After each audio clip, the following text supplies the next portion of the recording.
안녕하세요. 넥스트 공무원에서 회계학과 세법 두 과목을 강의하고 있는 오정화 회계사입니다. 최근에 우리 세무사 시험 수험생 많은 분들이 공무원 시험에 대한 관심도가 높아지고 있습니다. 제 카페에 들어오셔서도 9급 세무직 시험을 치르고 싶다, 혹은 7급 시험을 도전하고 싶다, 어떤 커리큘럼을 따라가면 좋겠는가라고 하는 질문들을 많이 올려주고 계시거든요. 그래서 이번에 세무사 시험 수험생들이 만약에 9급 시험을 준비한다라고 하게 되면 앞으로 회계학과 세법을 어떤 식으로 커리큘럼을 따라가면 좋을지에 대해서 간단하게 좀 설명을 드려보려고 합니다. 실제로 저는 이제 세무사 시험, 회계사 시험에서 세법을 강의하고 있고요. 그런가 하면 우리 공무원 시험 안에서는 전공 과목의 가장 메인이 된다라고 하는 회계학과 세법 두 과목을 강의하고 있습니다. 그렇기 때문에 세무사 시험을 쭉 여러분들이 공부하시면서 학습하시면서 어느 정도의 뎁스와 어느 정도의 범위로 여러분들이 학습을 하셨는지를 정확하게 이해하고 있는 상황에서 만약에 지금 9급 시험을 준비한다고 하게 되면 어느 정도의 기간으로 어떤 정도의 양을 소화해서 학습하시면 가장 승률 좋게 합격할 수 있는지를 정해드릴 수 있다라고 자신합니다. 그래서 이제 어떤 커리큘럼을 따라가면 좋을지에 대해서 제가 간단하게 좀 소개를 해드릴 텐데요. 그러기에 앞서서 여러분들이 이제 세무사 시험을 준비하시다가 공무원 시험을 고민하시는 다양한 이유들이 있을 것 같긴 해요. 그런데 이제 제가 아무래도 여러분들의 동기를 조금 더 선명하게 만들어 드리고, 그리고 아무래도 내가 또 다른 어떤 시험을 도전한다라고 했을 때 과연 합격할 수 있을까라고 하는 이러한 불안 등을 정확하게 제가 해소해 드릴 그러한 목적으로 세무사 시험을 합격해서 바로 여러분들이 세무법인으로 가는 방법도 있겠지만, 공무원 시험을 합격해서 또 다른 루트를 통해서 세무사까지라고 하는 여러분들의 꿈을 이루어가는 이러한 방법도 충분히 가능하다라고 하는 하나의 루트를 제가 한번 제시해 보여드리려고 하고요. 그런가 하면 시기상으로 공무원 시험을 준비했다가 그리고 나서 또 그 다음 도전으로 세무사 시험까지 이어가는 이러한 트랙도 충분히 지금 현재의 시스템 안에서는 가능한 구조거든요. 네, 그러한 이점들을 한번 제가 정확하게 설명을 좀 드려보려고 합니다. 네, 일반적으로 우리가 세무사 시험을 합격하고 나면 대부분의 경우가 바로 여러분들이 개업을 하기보다는 일반적으로는 세무법인에서 수습 과정을 거치시게 되죠. 기본적으로 수습 과정을 거치고 단순 수습만 딱 떼고 나서 바로 개업하기보다는 아무래도 세무법인 안에서 여러 가지 이 세법과 관련된 실무에 해당하는 경험치를 좀 쌓은 다음에, 그리고 어느 정도의 일정 연식이 됐을 때 일반적으로 개업을 합니다.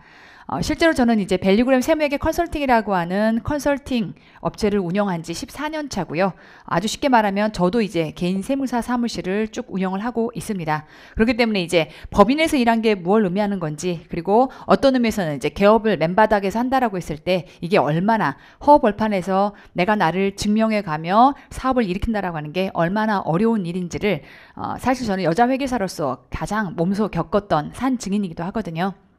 네, 그런 측면에서 보면 보통 이제 세무사 시험을 준비하시는 분들은 내가 전문직을 좀 해보고 싶다, 그러니 언젠가는 이제 월급쟁이 생활을 탈피하고 내가 나중에 이렇게 개업을 해야겠다라고 하는 것들을 목표로 두고 하시는 분들이 많으실 텐데요.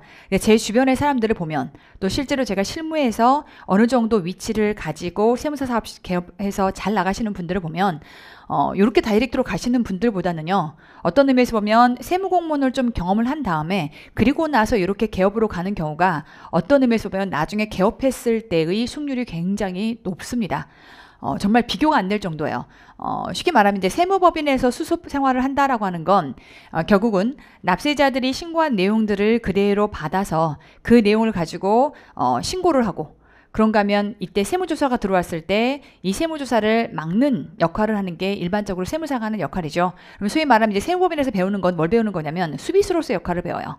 그런데 이제 만약에 세무공무원으로 경험을 한다, 그럼 정반대의 포지션이죠. 수비수가 아니라 이번에는 세무조사를 직접 예를 들면 경험을 하고, 그래서 이제 공격수로서 세무조사를 경험하게 되고, 그런가 하면 신고가 들어온 내용들에 대해서 어떤 부분들을 포인트로 보면서 어떤 미비점들을 찾아내는지에 해당하는 것들을 이 실무 과정 등을 경험하시면서 완벽하게 체득하게 되십니다.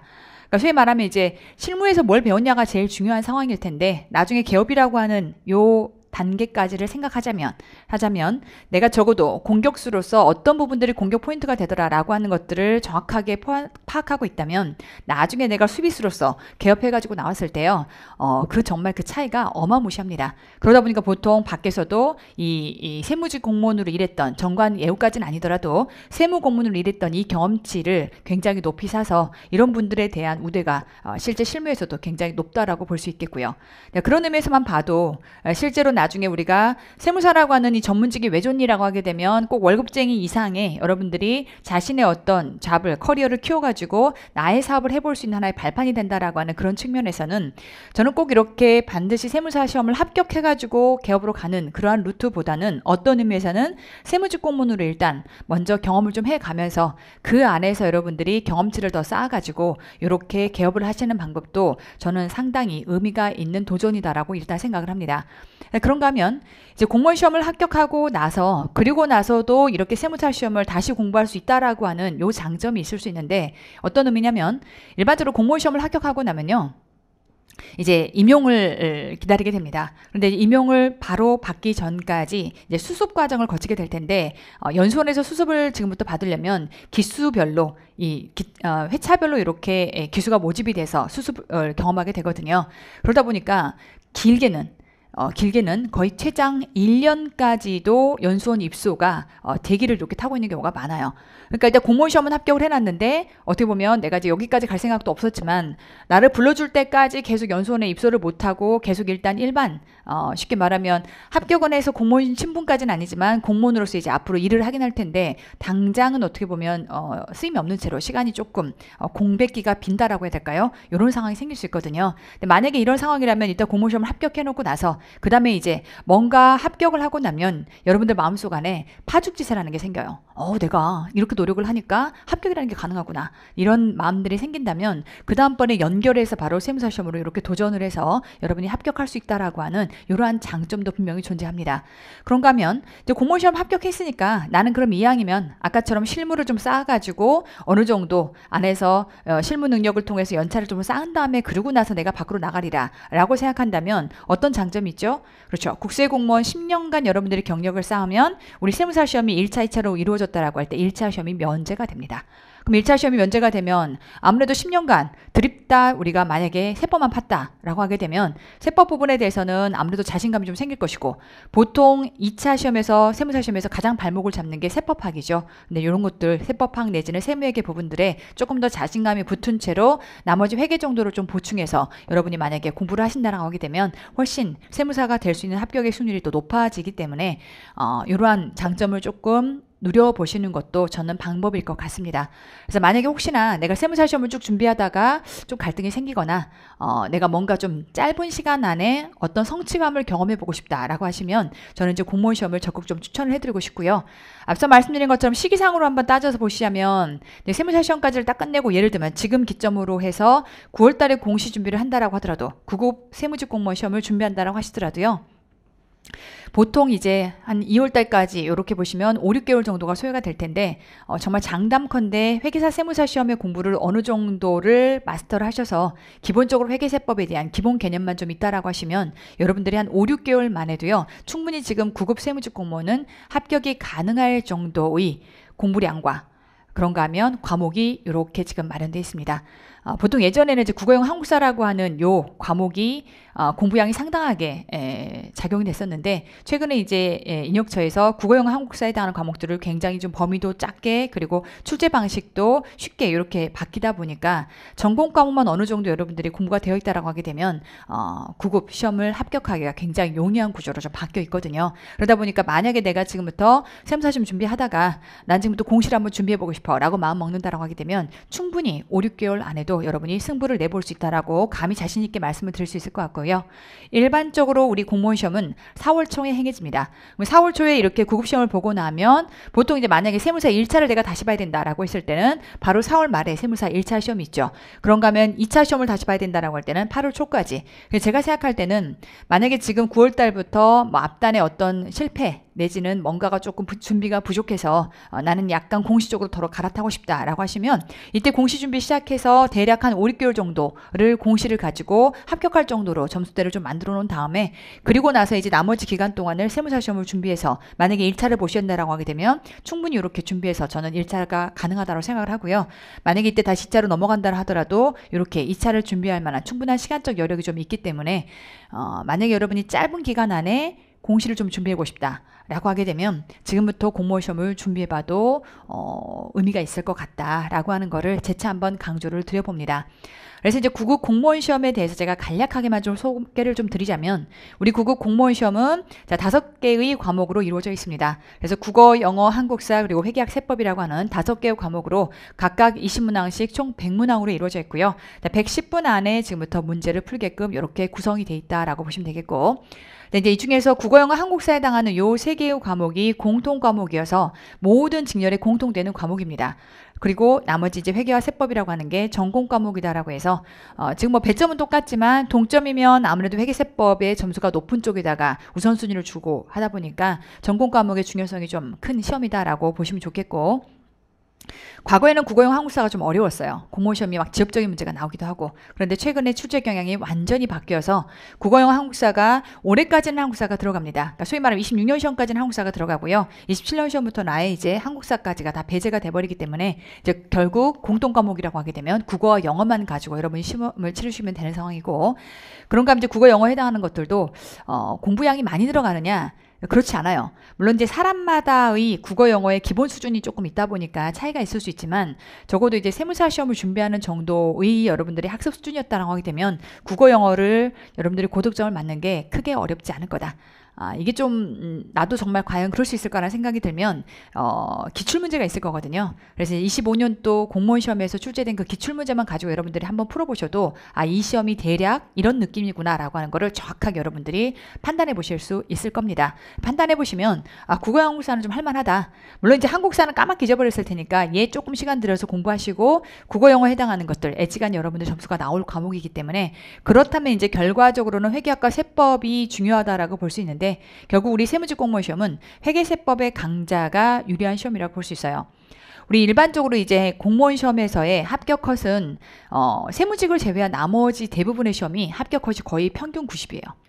100점 만점 중에 평균이 90이에요. 그러니까 정말 한 문제당 5점씩 차지하는 그런 시험에서 각 과목당 2문제 이상이 빵꾸 나면 사실은 합격이 좀 어렵다라고 얘기할 수 있는데 참 다행인 게 우리 세무직 공무원 시험은요 80점 정도가 컷입니다.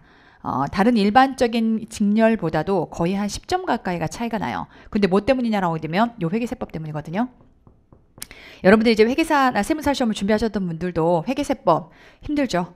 그러니 이제 공무원 시험을 준비하시는 분들도 마찬가지 그 어려움을 좀 겪다 보니까 아무래도 회계학과 세법 쪽에서 점수가 좀 안 나오다 보니 다른 여타의 직렬에 비해서는 합격 컷이 조금 낮을 수밖에 없습니다. 근데 바꿔 얘기하면 회계학과 세법이 어느 정도만 좀 갖춰져 있다라고 하게 되면 그랬을 때는 이 공무원 시험에서 이 80점을 맞아내는 게 그렇게 어려움이 없다. 충분히 가능하다라고 말씀드릴 수 있을 것 같고 뭐 그렇다면 정말 많은 사람들이 이 시험을 도전하는 거 아니냐라고 생각할 수 있겠지만 우리 공무원 시험의 경쟁률 과연 어느 정도 될까요? 우리 세무사 시험 경쟁률이 어느 정도 되는지를 제가 열어봤더니 많을 때는 19대 1, 뭐 적어도 14대 1, 15대 1 이렇더라고요. 우리 공무원 시험의 경쟁률 6대 1 정도 됩니다. 6명 제끼면 합격하십니다. 그렇기 때문에 왜 그럼 경쟁률이 이렇게 낮냐라고 할 때 2가지 원인이 있을 것 같아요. 일단 첫 번째의 경우는 많이 뽑습니다. 굉장히 많이. 그래서 뭐 몇 명 뽑는다라고는 제가 말씀드릴 수는 없지만 기본적으로는 쭉 대략 아무리 못해도 한 800명 내지는 1000명 가까이를 뽑아왔기 때문에 아마 그 숫자에서 크게 줄어들지는 않을 거고요. 26년 시험도. 그러다 보니까 대략 그 정도 숫자. 그래서 일반적인 직렬 시험들 중에서 일반 행정직 빼고는 제일 많이 뽑는 그러한 직렬이다라고 이해할 수 있겠고 많이 뽑기 때문에 일단 경쟁률이 낮고요. 그럼 많이 뽑으니까 사람들이 컷도 낮고 많이 뽑으니까 그러면 시험을 볼 것 같은데 아시겠지만 회계세법이 원체 어렵습니다. 그런 문제들 때문에 많이 도전하지 않는 문제가 있다 보니 경쟁률이 아무래도 좀 낮은 편이다라고 해서 바꿔 얘기하면 여러분들 입장에서는 회계세법을 쭉 지금 수년간 공부하면서 다뤄오셨다라고 하게 되면 훨씬 합격하기가 유리한 그런 시험이다라고 말씀드릴 수 있을 것 같아요. 자, 이제 간단하게 회계학에서 어떤 과목을 우리가 지금부터 회계학에 해당하는 어떤 커리큘럼을 지금부터 따라가면 좋을지, 세법을 어떻게 따라가면 좋을지에 대해서 제가 이제 정확하게 커리큘럼을 좀 집어드리려고 하는데요. 네, 그러기에 앞서서 여러분들이 아무래도 앞단에서 세무사 시험 내지는 회계사 시험을 준비하시면서 회계학을 공부했던 범위, 난이도가 있을 거예요. 그럼 제일 궁금한 게 아마 이걸 겁니다. 회계학 시험하고 세무사 시험에서 봤던 회계학하고 공무원 시험에서 보는 회계학이 어떻게 다른가? 그래서 그 차이들을 조금 짚어보자면요. 일단 범위부터 출발했을 때 우리 이제 공무원 시험에서의 회계학은 재무회계, 원가회계, 정부회계 세 가지를 다룹니다. 물론 제일 중요한 건 재무회계입니다. 자, 이때 이제 재무회계의 범위가 예를 들면 이 전체의 노란색 범위가 세무사 시험 내지는 회계사 시험의 범위다라고 가정을 해볼게요. 근데 쉽게는 일단 세무사 시험 범위라고 가정해보면 어쨌건 세무사 시험은 회계 원리를 일단 먼저 뗀 다음에 대부분이 중급 회계 하시면서 공부 시간을 많이 보내시죠. 그런가 하면 이제 고급 회계를 버리시는 분들도 있지만 또 최근에 또 문제가 어렵게 나오다 보니까 고급 회계까지를 학습한다라고 봤을 때 이제 이걸 기준으로 해서 공무원 시험의 범위를 좀 정리해보자면 공무원 시험의 범위는 딱 이 정도입니다. 여러분들이 세무사 시험에서 봤던 정도의 범위에 재무회계의 절반 정도라고 생각하시면 돼요. 그래서 일단 재무회계의 경우는 절반 정도의 범위더라 라고 이해하시면 좋겠고, 자, 이제 원가회계가 있고 관리회계가 있어요. 자, 근데 이제 우리 공무원 시험에서 다루는 원가회계 범위는요, 관리회계는 사실 거의 나오지 않습니다. 나온다고 해봤자 12피 정도? 요 정도만 관리회계에서 다루고요. 12피하고 표준원가 정도만 다루고 그것도 굉장히 얇게 다룹니다. 과거에는 표준원가도 어렵다고 잘 안 나오다가 최근에 간혹 뜸뜸이 나오기 시작하고 있고요. 어쨌건 관리 쪽은 거의 출제가 되지 않고 대부분 원가 쪽이 출제가 되다 보니까 전체 원가관리회계의 영역의 한 3분의 1 정도라고 생각하시면 돼요. 범위도 좁지만 뎁스는 더 쉽게 말하면 뒤에 가서 난이도 얘기하겠지만 훨씬 더 난이도는 더 낮습니다. 굉장히 쉬운 문제들이 많이 출제가 된다고 볼 수 있겠고, 다만 이제 세무사 시험을 준비하실 때 정부회계는 안 들어가시죠. 근데 이제 공무원 시험은 정부회계가 들어갑니다. 그래서 만약에 혹시나 회계사 시험을 준비하셨던 분들이라면 그보다는 조금 쉽습니다. 근데 범위는 약간 유사하다라고 볼 수 있겠고, 공무원 시험에서는 요 정부회계가 좀 들어간다. 근데 뭐 여기도요, 정부회계에 해당하는 거 혹시 이제 세무사 시험 준비하시면서 난 처음 봐라고 하시는 분들도 큰 부담 없이 보실 수 있어요. 우리 공시계에서도 보통 정부회계는 쭉 그냥 재무회계 위주로 학습하시다가 막판에 시험 보기 한 두세 달 전에 그때 이제 특강 통해 가지고 하루짜리 특강을 가지고 공부하는 정도의 수준이거든요. 그래서 딱 요 정도는 크게 부담 없이 여러분이 보실 수 있는 수준이다라고 볼 수 있겠고, 네, 두 번째 이제 난이도를 간단하게 좀 설명하자면 일단 범위가 좁더라라는 거 확실하게 알겠고, 난이도를 좀 간단하게 설명하자면 자, 우리가 이제 회계사 시험 기준 얘기해 볼게요. 회계사 시험에서의 이러한 시험 수준보다는 세무사 시험이 아무래도 재무회계나 이런 모든 회계 쪽이 조금 더 난이도가 낮은 편이죠. 자, 이거에 비해서 지금부터 7급 회계는 훨씬 더 쉽습니다. 근데 그거에 비해서 9급은 더 쉽습니다. 될까요? 이 정도 난이도 비교해 보시면 이 정도 수준 얘기하는 거구나. 그래서 세무사 시험에서 우리가 봤던 이러한 재무회계 수준의 범위의 반밖에 안 되고 그런가 하면 이때 난이도도 훨씬 낮구나 라고 하는 것들을 뎁스로만 따지면 전체 세무사 시험에서 봤던 그런 문제의 뎁스의 한 반 정도 된다고 생각하시면 될 것 같아요. 충분히 여러분들이 문제를 풀면서 어떤 의미에서는 제대로만 회계가 갖춰졌다면 힐링하는 느낌을 가지고 문제를 풀지 않으실까라는 생각이 좀 들고요. 다만 특이사항 이제 여기 조심해서 보셔야 돼요. 여기까지는 이제 세무사 시험 수험생들이 굉장히 유리하구나. 그럼 굉장히 쉽게 볼 수 있겠는데 라는 생각을 할지 모르겠지만 이 부분 생각하지 못했던 복병이 있습니다. 일단 첫 번째, 계산기를 사용할 수 없습니다. 계산기 사용이 안 되다 보니까 암산으로 모든 걸 풀어야 돼요. 그러니 이게 좀 익숙하지 않을 수 있어요. 그러니까 저도 이제 현직 회계사로 일을 하면서 항상 계산기를 손에 쥐고 있다가 공무원 시험을 가르치는 회계 강사로 시작할 때 굉장히 힘들었거든요. 암산 능력이 거의 없는 제로 상태에서 다시 암산 능력을 불어 올려야 되다 보니까 굉장히 힘들었던 경험이 있어서 아마 이제 쭉 계산기를 때리는 데 익숙해졌던 그런 수험생이라면 계산기를 사용하지 않고 계산하라고 했을 때 조금 거부감 내지는 부담감. 근데 이게 뭘로 이어지냐면 시험장 안에서 시간이 많이 소요된다라고 하는 것으로 이어질 수 있어요. 자, 그러다 보니까 이제 이때 보통 시간 내에 문제를 푸는 게 제일 관건입니다. 그래서 우리가 아까 보셨던 것처럼 110분 안에 그럼 한 10분 정도를 마킹하고 뭔가 정신 차릴 여유라고 생각하면 결과적으로는 한 문제당 1분씩을 요구하는 그런 시험이다라고 볼 수 있는데, 여러분 아시겠지만 회계학 시험이요, 계산 문제가 들어가는데 1분에 한 문제씩 풀기가 쉽지가 않아요. 근데 여러분이 보셨던 세무사 시험이나 회계사 시험의 경우는 결국 다 맞을 필요가 없는 대략 한 60에서 70점 정도만 맞으면 되는 그런 시험이었지만 공무원 시험은 다릅니다. 거의 8, 9, 100까지를 맞아야 안정적으로 합격이라고 하는 것들을 노려볼 수 있기 때문에 시간 안에 고득점을 뽑아내는 이러한 요령들을 조금 터득하셔야 됩니다. 소위 말하면 이제 문제풀이 요령이다라고 얘기를 하는데 100% 객관식으로만 이루어져 있기 때문에 객관식 문제풀이에서 분개를 하지 않고 가장 숏한 방법으로 문제를 풀어내는 여러 가지 문제풀이 기술들이 있어요. 어떻게 보면 제가 이제 그러한 기술들로 유명하기 때문에 일상강사 지위에 앉아 있는 거고요. 근데 그런 것들을 여러분들이 조금 연마하시고 시험장에 들어가셔야 시간 안에 여러분들의 실력 발휘를 제대로 할 수 있다. 내가 아무리 회계 지식을 좀 더 깊게 넓게 갖고 있다 하더라도 지금 문제풀이를 시간 안에 정확하게 맞춰내지 못한다라고 하게 되면 아무래도 고득점을 맞기가 좀 어려울 수 있겠고요. 다만 이제 예전에는 공무원 시험이 계산형 문제가 많았거든요. 근데 갑자기 최근에 시험 유형이 좀 바뀌어가지고 아무래도 항상 시간 내 문제 풀기 어려워라고 하는 이러한 단점이 좀 있다 보니까 공무원 시험에 이러한 세무직 공무원 시험을 좀 기피하는 경향이 아무래도 좀 있다 보니 이걸 개선시킬 목적으로 서술형 문제 비중을 확 높여버렸어요. 그래서 예전에 20문제 중에서 서술형 문제가 한 4개, 5개 정도 출제가 되다가 최근에는 12개, 11개 이렇게 문제가 출제가 되고 있거든요. 그러다 보니까 아무래도 말문제 중심으로 여러분이 조금 대비를 하고 시험장에 들어가셔야 되는데 제가 이제 세무사 시험 안에 들어가서 세법을 강의하면서 실제 여러분들이 회계 공부하는 것까지 같이 옆에 지켜보자 보면 말문제 힘들어 하십니다. 근데 말문제를 힘들어하는 거는 공무원 수험생도 힘들어하고 세무사 시험도 힘들어해요. 결국 뭐냐면 대비를 많이 안 해서 그래요. 계산 문제만 드립다 풀다가 말문제 대비가 안 돼 있기 때문에 힘든 거거든요. 근데 어찌됐건 우리 공무원 시험에서는 말문제가 조금 더 비중 높게 많이 출제가 되기 때문에 이 부분에 대한 대비가 좀 필요하겠죠. 그래서 이제 그런 부분들은 제 커리를 통해서 충분히 여러분들이 극복이 가능하기 때문에 일단 기본적으로 이 시험이 이런 정도의 수준이구나, 이런 범위를 원하는구나, 하지만 이런 특이사항들에 있어서 대비를 좀 해야겠구나라고 하는 것들을 이해하시고 이제 구체적으로 제가 커리를 좀 말씀을 드리자면 기본적으로 회계학은 이론에서부터 출발해서 일반적인 커리가 기출, 그런가 하면 이제 응용문풀 그리고 모의고사까지 이렇게 4개의 단계로 이루어져 있습니다. 뭐 아시겠지만 기출 문제만 가지고는 커버가 안 됩니다.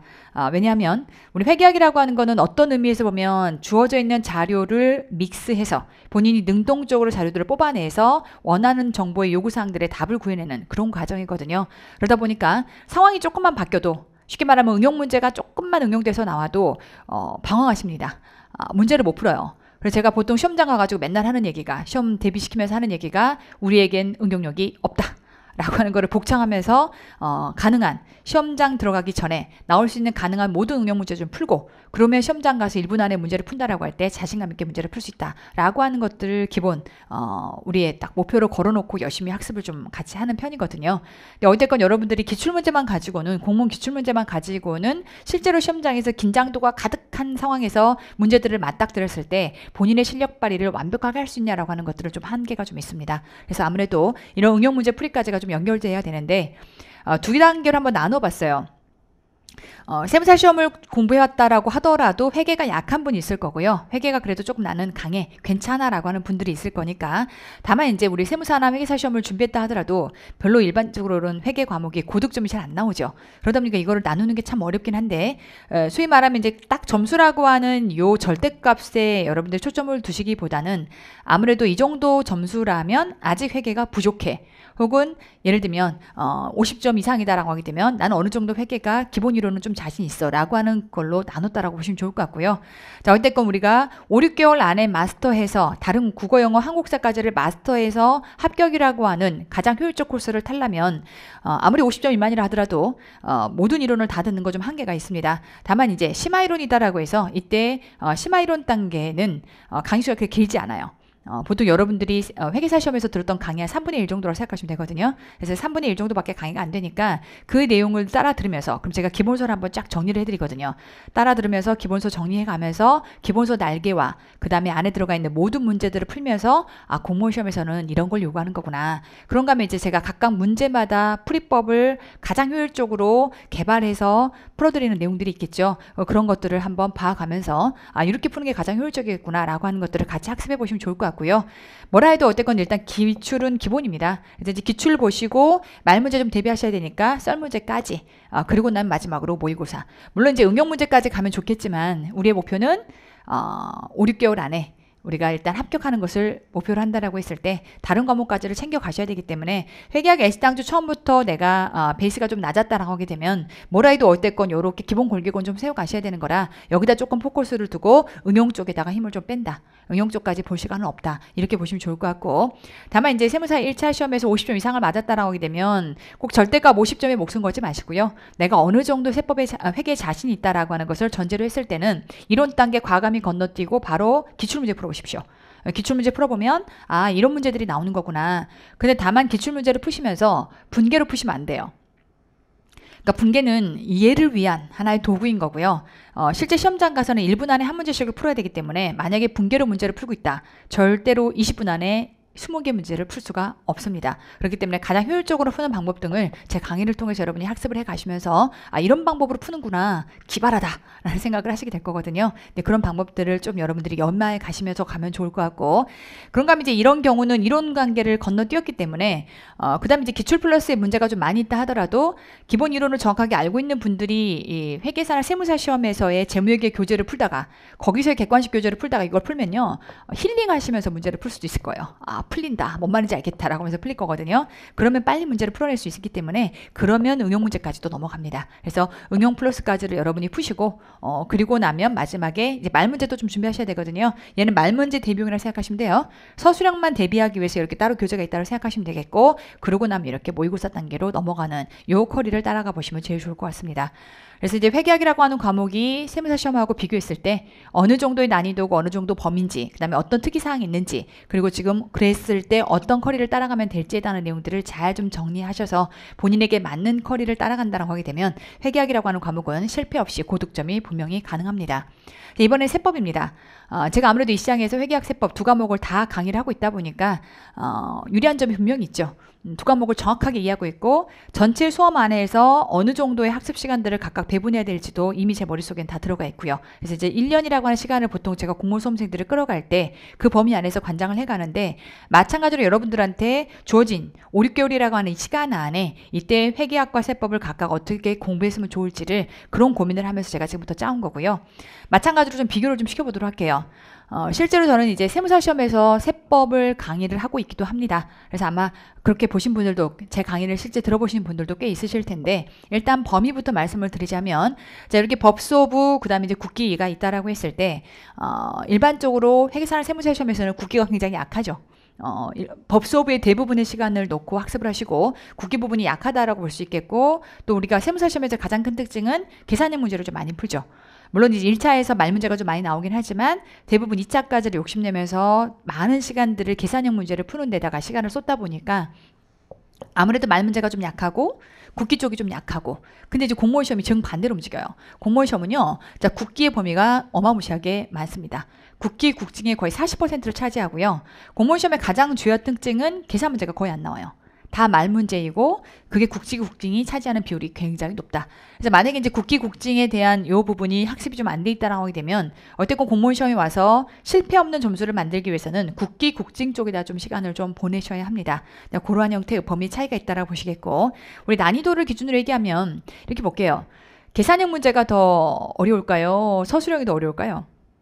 계산형이 훨씬 어려워요. 훨씬 어려운데 여러분들 계산형만 열심히 듣다 하다 보니까 갑자기 나중에 객관식 시즌 가가지고서 말 문제를 풀라고 하니까 안 풀리는 거지, 계산형 문제 푸는 정도의 노력을 말 문제에 쏟았다면 말 문제가 굉장히 쉽게 풀렸을 겁니다. 근데 어쨌건 기본적으로는 우리 회계사를 준비했던 세무사를 준비했던 간에 계산형 문제 위주로 여러분들이 학습을 하셨을 거라서 전체 난이도를 회계사로 놓고 세무사 시험 거의 크게 차이 없어요. 요즘 나오는 내용들을 보면. 그래서 요 정도 조금 더 세무사 시험이 그래도 조금 더 라이트하다라고 봤을 때, 자, 7급 시험 그런가 하면 9급 시험 이렇게 나뉩니다. 물론 말 문제가 난 좀 약해라고 했을 때는 느끼는 체감도가 좀 다를 수는 있겠지만 어쨌건 기본적으로 9급 시험은요, 계산 문제가 거의 출제가 되지 않아요. 나와봤자 20개 중에서 20문제 중에서 계산형 문제가 나와봤자 2개, 3개 정도, 정말 맥시멈 나와봤자 4개 정도가 나오다 보니까 충분히 말 문제만 가지고 세법에 대한 내용들을 묻다 보니 난이도는 일반적인 세무사 시험보다는 훨씬 쉽다라고 볼 수 있을 것 같고요.